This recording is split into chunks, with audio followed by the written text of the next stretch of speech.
मेरा नाम है मोहित और आपका स्वागत हमारे YouTube चैनल हिस्ट्री चैंपियन में। तो जैसा कि आप जानते हो, आपका जो पेपर होने वाला है इंडियन पॉलिटिकल थिंकर का, कौन सा पेपर होगा?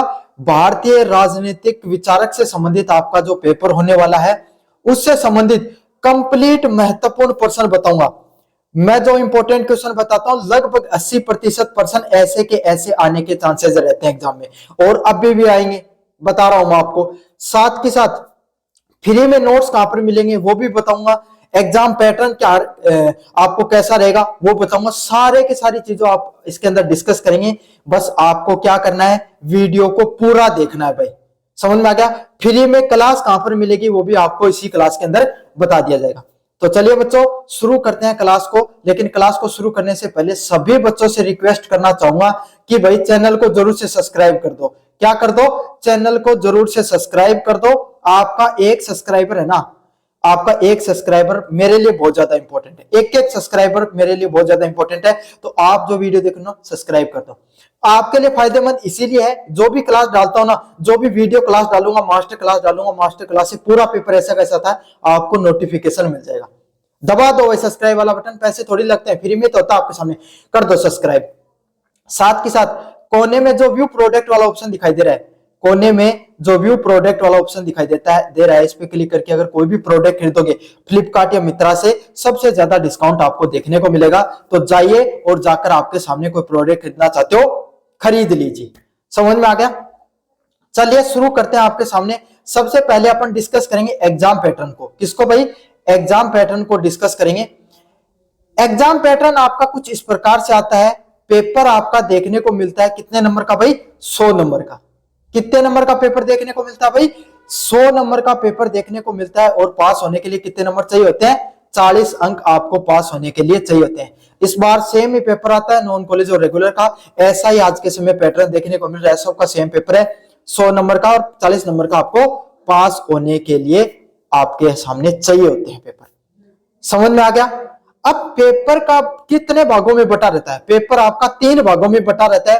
किस पे? ये ना, ये वाला पोर्शन बिल्कुल स्किप मत करना, बहुत ज्यादा इंपॉर्टेंट है ये वाला पार्ट, इसको स्किप मत करना। कुछ इंपॉर्टेंट बातें बताऊंगा क्या क्या आएगा आपके सामने। पहला पार्ट होता है आपके सामने वेरी शॉर्ट टाइप क्वेश्चंस का। Very short type questions. Very short type question क्या होते हैं? अति लघुतरात्मक प्रश्न होते हैं। अति लघुतरात्मक प्रश्न कितने देखने को मिलते हैं? 10 अति लघुतरात्मक प्रश्न देखने को मिलते हैं। मतलब 10 छोटे वाले प्रश्न देखने को मिलते हैं, और 10 के 10 प्रश्न आपको करना क्या रहता है? अनिवार्य रहता है। क्या रहता है? 10 छोटे वाले 10 के 10 प्रश्नों को आपको करना अनिवार्य रहता है। यूनिट 1 से लेकर यूनिट 4 तक वो प्रश्न देखने को मिलते हैं। अब काफी बच्चों का सवाल आता है, सर हम सारे प्रश्न अच्छे से कराते हैं, लघुतरात्मक कर लेते हैं, निबंधात्मक कर लेते हैं, लेकिन वेरी शॉर्ट टाइप क्वेश्चन, अति लघुतरात्मक प्रश्न हमें समझ में नहीं आते, हम क्या करें? तो बच्चों, इसमें 2 प्रकार की चीजें आप अच्छे से रख लेना। एक तो ये जितने भी विचारक है ना, ये जितने भी विचारक हैं, इनके द्वारा, ये जितने भी विचारक हैं, इनके द्वारा जो भी किताबें लिखी गई है ना, एक एक किताब का नाम, 2-2 किताबों का नाम रख लो।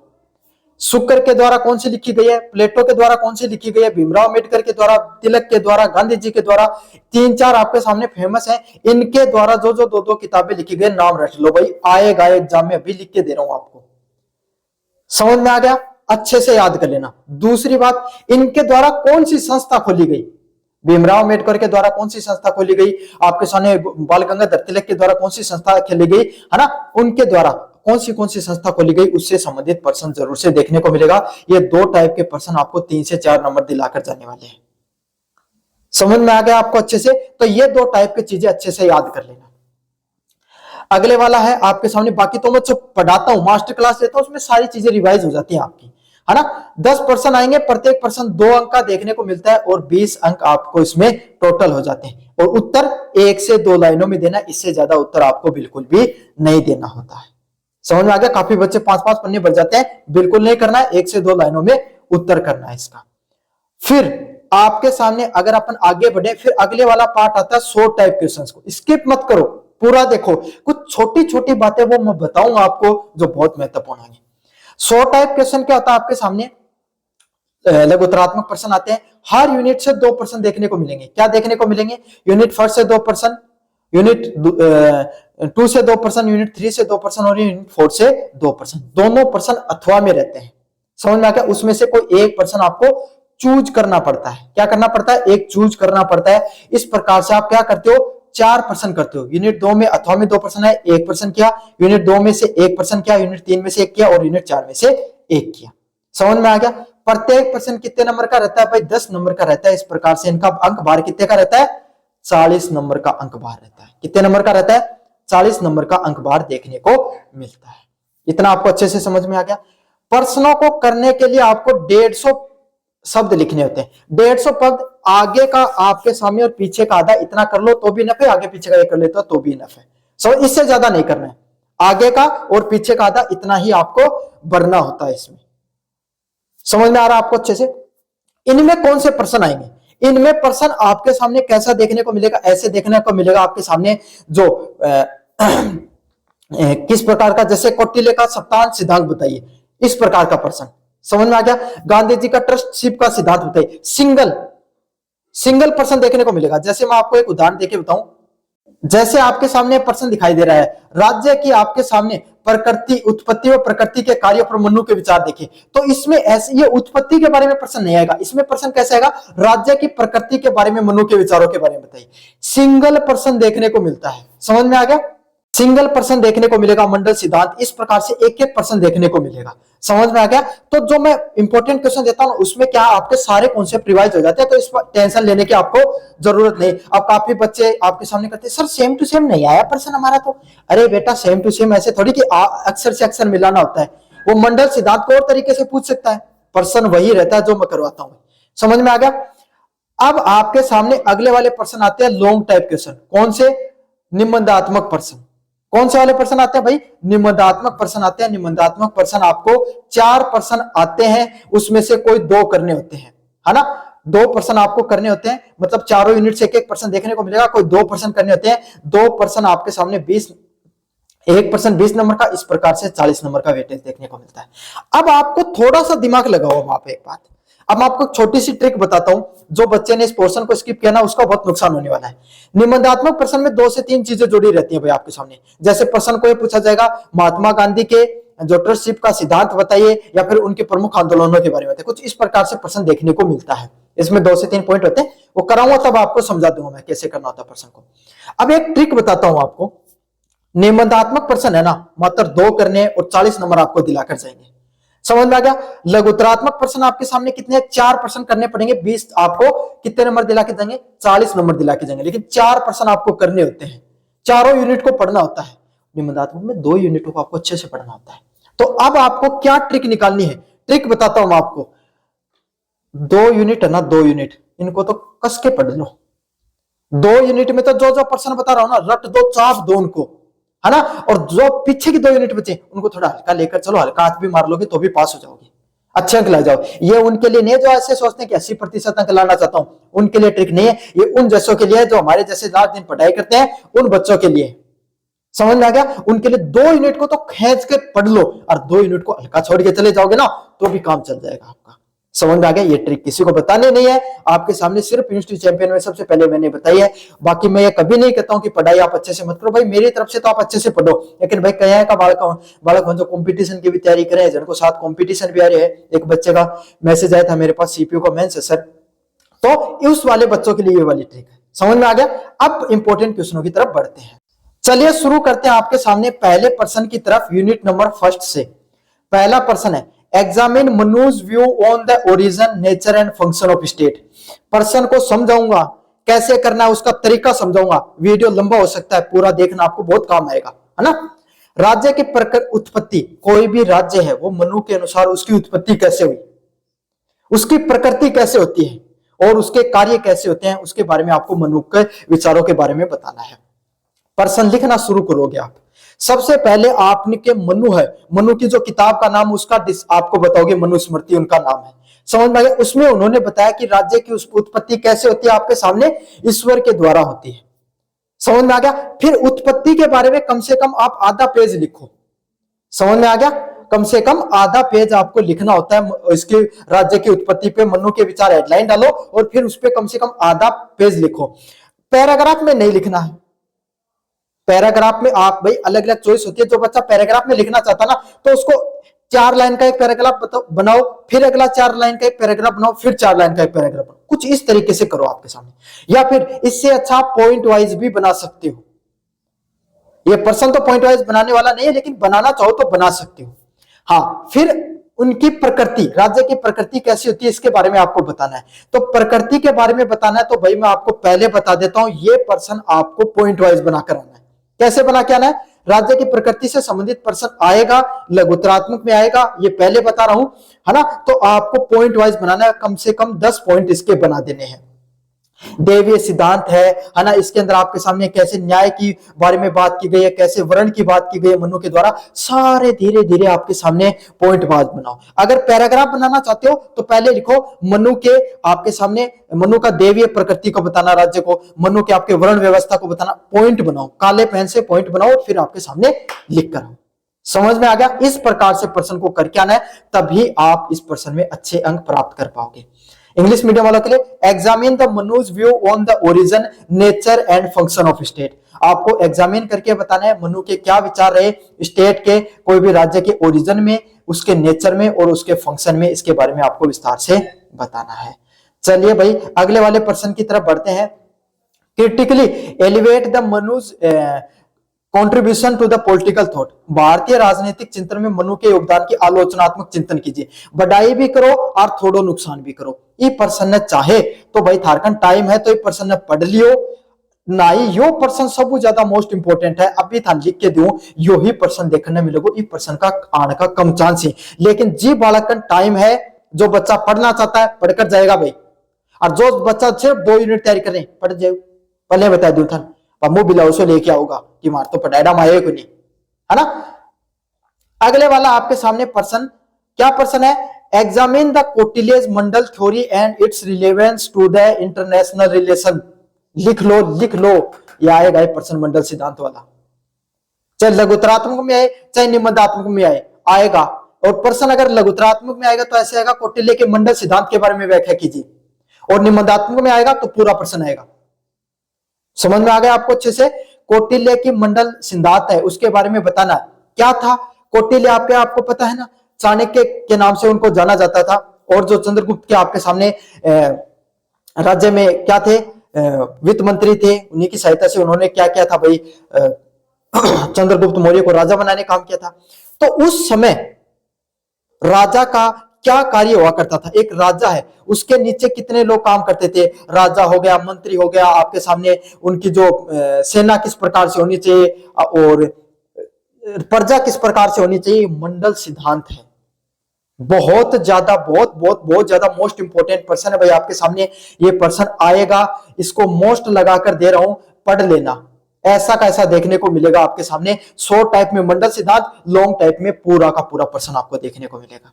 समझ में आ गया? आपको सबसे पहले कौटिल्य के बारे में बताना, उसकी किताब के बारे में बताना है इस पर्सन को, और फिर आपके सामने इनके मंडल सिद्धांत को अच्छे से बताना है। ये इसका पेपर में करने का तरीका है। तरीका सीखो भैया। और निबंधात्मक में करोगा, जहां एक आगे पीछे तो मंडल सिद्धांत करोगा, दूसरा पन्ना में अंतरराष्ट्रीय संबंध का बारे में बताओगा। समझ में आ गया आपको अच्छे से? इस प्रकार से आपको करके आना है भाई। देखो इंपॉर्टेंट क्वेश्चन बतानी है, बतेरा ही मार्केट में या मान लो टापर को नहीं ज्यादा इंपॉर्टेंट क्वेश्चन बतानी है, मेरकन आओगा कुछ अलग मिलेगा हमेशा, यो ही मेरा सिद्धांत है। समझ में आ गया? पढ़िए यूनिट नंबर 2 की तरफ। राजा राम मोहन राय, स्वामी दयानंद सरस्वती और स्वामी विवेकानंद से संबंधित प्रश्न देखने को मिलते हैं। यह आपका बाकायदा सिलेबस है भाई यूनिट नंबर 2 का। समझ में आ गया? इसमें राजा राम मोहन राय के क्या विचार थे, स्वामी दयानंद सरस्वती के क्या विचार थे, स्वामी विवेकानंद के क्या विचार थे, उससे संबंधित आपके सामने संपूर्ण कॉन्सेप्ट देखने को मिलता है। चलिए भाई प्रश्न की तरफ बढ़े। पहला प्रश्न है, Raja Ram Mohan Roy was the first exponent of the Indian resistance, explain his ideas. Raja Ram Mohan Roy भारतीय पुनः जागरण आंदोलन के क्या थे? प्रथम प्रवर्तक माना जाता है। क्या माना जाता है भाई उनको? प्रथम प्रवर्तक के रूप में उनको माना जाता है। प्रश्न अहिया भी आस्क है, प्रश्न को रूप क्या होगा? राजा राम मोहन राय के आपके सामने राजनीतिक विचारों के बारे में बताइए, या समाज सुधार के लिए उन्होंने क्या क्या प्रयास किए ये बताइए। अहिया प्रश्न देखे थे तो मुंह बरोड़ के खड़े जो ओहो गुरुजी प्रश्न सेम को नहीं आयो, सेम को नहीं आया करे बेटा, प्रश्न लैंग्वेज बदल के आया करे है। समझ में आ गई। तो ये पर्सन अगर आपके सामने देखने को मिले तो उनके राजा राम मोहन राय है, उनका अगर ये पर्सन आएगा लघुतरात्मक में तो ऐसा पूछा जाएगा राजा राम मोहन राय के राजनीतिक विचारों के बारे में बताइए, या समाज सुधार के विचारों के बारे में बताइए, या ऐसा कैसा भी देखने को मिल सकता है। समझ में आ गया। निबंधात्मक में तो ऐसा कैसा आने के पूरे चांसेस हैं। अब करके क्या होगा, पहले राजा राम मोहन राय के बारे में बताओ, उनकी किताब के बारे में बताओ, ब्रह्म समाज की वो बनाए तो वो कद बनाए उसके बारे में बताओ, बता दियो। फिर उनके सामाजिक विचार क्या थे, राजनीतिक विचार क्या थे और उनके धार्मिक विचार क्या थे, फिर निष्कर्ष अहिया करके आ रहा पूरा प्रश्न। समझ में आ गई ना। अहिया को नहीं लिखो पेन टेक के और मन माए वो लिख दियो, अहिया कौन करना। पेपर को करने का तरीका होता है बेटा, कैसे करना है। सबसे पहले राजा राम मोहन राय के बारे में बताओ, फिर उनके सामाजिक विचार, राजनीतिक विचार, धार्मिक विचार और फिर लास्ट में निष्कर्ष बताना है। ये इस तरीके से पेपर को करने का तरीका होता है। अच्छे से समझ में आ गया ना आपके सामने। अच्छे से टिक मार लो भाई अपनी जो भी किताब पढ़ना चाहते हो। थोड़ी देर में आपको इनके वीडियो क्लासेस कहां पर मिलेंगे उसके बारे में भी बताऊंगा। चलिए अगले वाला प्रश्न है, critically examine the social religious and political ideas of Swami Dayanand Saraswati. Swami Dayanand Saraswati के सामाजिक, धार्मिक व राजनीतिक विचारों की आलोचनात्मक समीक्षा कीजिए। अब यो प्रश्न आपके सामने जब यो प्रश्न अगर थाने देखने मिलेगो है ना, तो ये प्रश्न में कहीं नहीं प्रश्न आओगे मैं बताऊं, लघुतरात्मक में भी आओगे, निबंधात्मक में देखने मिल सका, तो प्रश्न कहीं नहीं देखने मिलेगो के तो सामाजिक पूछेंगे के धार्मिक पूछेंगे। स्वामी दयानंद सरस्वती के धार्मिक विचारों को पूछने के 90% चांसेस रहते हैं। कौन से विचार, धार्मिक विचारों को पूछने के सबसे ज्यादा चांसेस रहते हैं। समझ में आ गया। निबंधात्मक में आएगा तो सारा आएगा, या फिर सामाजिक धार्मिक आएगा, धार्मिक राजनीतिक 2 पॉइंट पूछ सकते हैं। लेकिन अगर लघुतरात्मक में आएगा तो धार्मिक या राजनीतिक विचारों को ही पूछेगा। तो मेरे नोट्स में तो मैंने तीनों के तीनों डाल रखे हैं भाई आपके सामने, है ना। आपकी सीरीज में कैसे दे रखे हैं उस हिसाब से आप जरूर से पढ़ लेना। निबंधात्मक में करके आना प्रश्न को, स्वामी दयानंद सरस्वती के बारे में बताओ, उनके सामाजिक विचार बताओ, धार्मिक और राजनीतिक विचारों के बारे में बताओ और लास्ट में निष्कर्ष करके आना है। समझ में आ गया अच्छे से। चलिए भाई, explain the Swami Vivekananda concept of nationalism. Swami Vivekananda के राष्ट्रवाद की धारणा के बारे में बताइए। तो ये प्रश्न भाई स्वामी विवेकानंद के धार्मिक उत्थान के बारे में बताइए, उस प्रकार से भी पूछा जा सकता है। प्रश्न लैंग्वेज बदल के आएगा, ये प्रश्न सेम टू सेम नहीं आएगा। समझ में आ गया। अब टॉप 2 प्रश्न बता दूं जो आपको अच्छे से करने हैं भाई। आप टॉप है ना स्वामी दयानंद सरस्वती वाला पढ़ जाना, स्वामी विवेकानंद वाला पढ़ जाना। इन 2 में से आपके सामने एक प्रश्न ऐसा मुंह निकाल कर आएगा, ऐसे ऐसे आपके पास आ जाएगा। 2 प्रश्न सबसे ज्यादा मोस्ट इंपोर्टेंट प्रश्न है। अच्छे से इन 2 प्रश्नों को रट कर चले जाना है, और जो सिर्फ 2 यूनिट तैयार कर रहे हैं वो इन तीनों को पढ़ के जाएंगे। समझ में आ गया। चलिए भाई यूनिट नंबर 3 की तरफ बढ़ते हैं। इससे पहले अब आपको मैं बताने का समय आ गया है, गोपाल कृष्ण गोखले, बाल गंगाधर तिलक, महात्मा गांधी के भी एडगेवार से संबंधित आपके सामने प्रश्न देखने को मिलते हैं। आगे पढ़ाऊं इससे पहले मैं आपके सामने बता देता हूं पीडीएफ कहां पर मिलेगी इसकी सॉल्यूशन वाली। अगर आप ये पीडीएफ डाउनलोड करना चाहते हो, इसकी जो सॉल्यूशन वाली पीडीएफ, ये बाकायदा मैंने मेरे टेलीग्राम चैनल पे डाल रखी है। कहां पर डाल रखी है, बाकायदा मेरे टेलीग्राम चैनल पे डाल रखी है। टेलीग्राम चैनल का लिंक आपके सामने डिस्क्रिप्शन में दे रखा है, क्लिक करो। जैसे क्लिक करोगे तब आपके सामने यहाँ पर इंस्टीट्यूट चैंपियन पीडीसी लिखा हो, यहाँ पर पहुंच जाओगे। पहुंचने के बाद में आपको क्या करना है भाई, आपके सामने यहाँ पर फाइल वाले सेक्शन में आना है। आ गए, उसके बाद में आपको यहाँ पर कोने में जो सर्च वाला ऑप्शन है, कोने में जो सर्च वाला ऑप्शन है, इस पे क्लिक करना है और सर्च करना है क्या, INDIAN, इंडियन सर्च कर लेना भाई। सर्च किया, स्पेलिंग अच्छे से देख लेना। आपका कीबोर्ड में आई हमेशा बड़ा सर्च होता है। फिर कह देते हो सर हमें तो बताया नहीं आपने, है ना, जो पीडीएफ नहीं मिल रही है। तो यहाँ पर Indian political thinker 5th semester के नाम से मैंने पीडीएफ डाल रखी है, जाओ और जाकर पढ़ लो। लाइव दिखा रहा हूं सारी चीजें आपके सामने एकदम, ये देख लो। ये पूरे के पूरे जितने भी प्रश्न है, सारे के सारे प्रश्नों के फ्री में नोट्स डाल रखे हैं। नीचे वेरी शॉर्ट टाइप क्वेश्चन भी डाल रखे हैं। और इंग्लिश मीडियम वाला मुंह निकाल बकरी बोले मार के लिए कदे कुंडा लो थार के लिए भी डाल दिया है। समझ में आ गया ना। इंग्लिश मीडियम हिंदी मीडियम दोनों के लिए पीडीएफ बाकायदा तैयार कर लिया है। जाओ मेरा टेलीग्राम चैनल जरूर से ज्वाइन कर लो, फ्री में सारे नोट्स वहीं पर देखने को मिल जाएंगे। अगर आप वीडियो क्लास देखना चाहते हो जो मैंने आपको सामने पढ़ा रखी, तो आपको अपने YouTube के सर्च बार पे आ जाना है। कहां पर आना है, अपने YouTube के सर्च बार पे आ जाना है और ये सर्च कर लेना है Indian political thinker university champion. Screenshot ले लो आपके सामने, ये वाला आप सर्च करना है और जैसे सर्च करोगे तब आपको नीचे की तरफ आना है, बाकायदा यहाँ पर देख लो इंडियन पॉलिटिकल थॉट आपके सामने पढ़ा रखा है, पूरी की पूरी क्लास लगभग आपके सामने 1 घंटे 6 मिनट की है। जाओ और जाकर पढ़ लो। इसके बाद में आपको ये अगर और भी नहीं पढ़नी होती है तो ये इंडियन पॉलिटिकल थिंकर के आपके सामने मैंने 1 घंटे 36 मिनट की, इसके अंदर सारा कॉन्सेप्ट ऐड कर रखा मैंने। यूनिवर्सिटी वाला नाम मत देखना भाई, चाहे किसी भी यूनिवर्सिटी को चाहे कोई भी सेमेस्टर की, जो मैं कंटेंट बता रहा हूं आप जाओ और जाकर पढ़ लो भाई। Indian political thinker university champion आपके सामने जो वीडियो है यूनिवर्सिटी चैंपियन का, जाकर पढ़ लो। इस प्रकार का थंबनेल देखने को मिलेगा, समझ में आएगा, जाकर वो पढ़ लेना अच्छे से। चलिए बढ़ते हैं यूनिट नंबर 3 की तरफ। Elevate the political and economic ideas of Gopal Krishna Gokhale. Gopal Krishna Gokhale के राजनीतिक व आर्थिक विचारों के बारे में मूल्यांकन कीजिए। ये वाला प्रश्न बहुत ज्यादा मोस्ट इंपोर्टेंट प्रश्न है। गोपाल कृष्ण गोखले का प्रश्न तो आपके सामने हमेशा आता है और इस बार भी आने के पूरे चांसेस हैं। अब प्रश्न लघुतरात्मक में कैसे आएगा, गोपाल कृष्ण गोखले के राजनीतिक विचार बताइए या फिर आर्थिक विचार बताइए, समझ में आएगा। और निबंधात्मक में आएगा तब दोनों के दोनों एक साथ देखने को मिलेंगे। गोपाल कृष्ण गोखले के आपके सामने क्या तो राजनीतिक विचार बताइए एवं आर्थिक विचारों को भी साथ के साथ बताइए। तो पहले गोपाल कृष्ण गोखले कौन थे, उनके द्वारा कौन सी संस्था खोली गई है ना, इसके बारे में बताना है। फिर आपको राजनीतिक विचारों को आपके सामने ऐड कर देना, कम से कम 10 पॉइंट राजनीतिक विचारों के बनाने, कम से कम 10 से 15 पॉइंट आपके सामने आर्थिक विचारों के बनाने।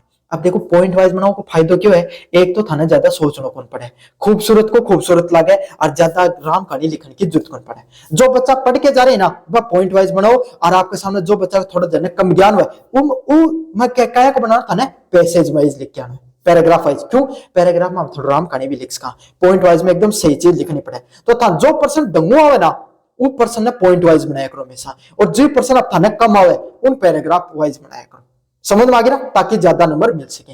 और पर्सन ने हमेशा जरूरी को नहीं, थोड़ी क्रिएटिव वे में बनाया करो, थोड़ा फूल पत्ती चित्र पत्ती बना दिया करो। जहां आपके सामने गोपाल कृष्ण के राजनीतिक विचार तो 4 राजनीतिक विचार नाड़ काट के उनका अलग अलग बता दो और फिर नीचे उन्हें एक्सप्लेन कर दो।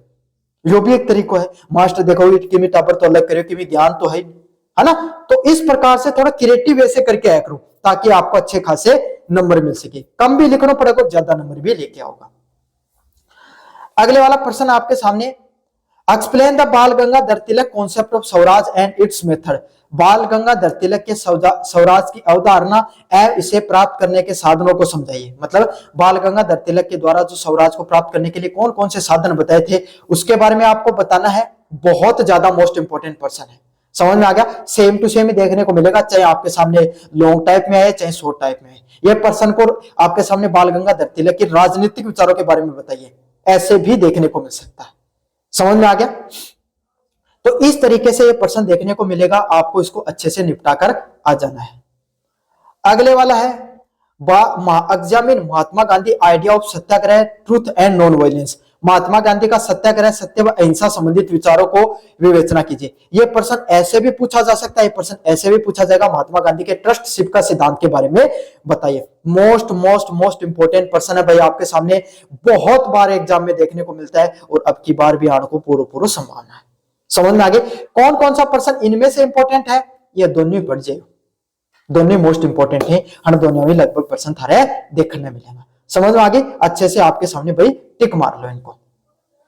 चलिए बढ़ते हैं यूनिट नंबर 4 की तरफ। आपके सामने डॉक्टर भीमराव अंबेडकर, दीनदयाल उपाध्याय, वीडी सावरकर और श्याम प्रसाद मुखर्जी से संबंधित आपका सिलेबस है। इसमें से आपके सामने आगे बढ़े तो पहला इंपॉर्टेंट प्रश्न है, critically evaluate the doctor Bhimrao Ambedkar contribution to the social justice. Doctor Bhimrao Ambedkar का सामाजिक न्याय संबंधित योगदान का आलोचनात्मक मूल्यांकन कीजिए। मतलब डॉक्टर भीमराव अंबेडकर है, उनका सामाजिक न्याय से संबंधित आपके सामने क्या योगदान था उसके बारे में आपको बताना है। काफी ज्यादा मोस्ट इंपोर्टेंट पर्सन है भाई, क्या है, काफी ज्यादा मोस्ट इंपोर्टेंट पर्सन देखने को मिलता है। अच्छे से आपको इस पर्सन को पढ़ के चले जाना है। समझ में आ गया आपको, बहुत ज्यादा मोस्ट इंपोर्टेंट पर्सन है। दलितों, ये पर्सन को ऐसे पूछा जाता है, डॉक्टर भीमराव अंबेडकर के दलितों के उत्थान के बारे में आपको टिप्पणी कीजिए। ये पर्सन ऐसे भी पूछा जाता है। अच्छे से इस पर्सन को करके जाना है, मोस्ट इंपोर्टेंट पर्सन है, जरूर से आपके सामने देखने को मिलेगा।